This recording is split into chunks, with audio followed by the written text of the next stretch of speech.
Businesses are always looking for ways to deliver more value to their customers and at a faster pace. So infrastructure and the DevOps culture is something that's very dear to us. It essentially, in a very basic way, means moving from older models whereby there would be a big distinction between operations teams and development teams to mix them a bit more, provide more agility. We often start our project by assessing and advising the clients that we work with on its foundation.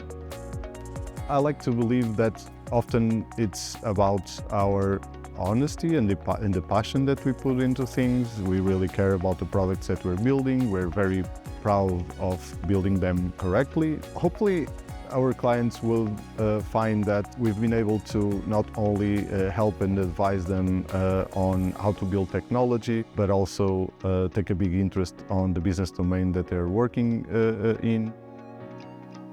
Over time, we've expanded not only the type of technology solutions that we're able to contribute to and to build, but also the advisory around various different disciplines of software and technology.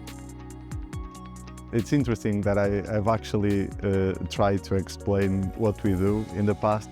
I think what I will end up saying is that we help companies achieving their business goals through technology, and technology done right, technology that their customers grow up to love and serves their purposes, and that covers a bunch of different things, right? It goes from how they are designed to how they are built and to which channels, which ways they are offered through, and that's how I'll try to explain it.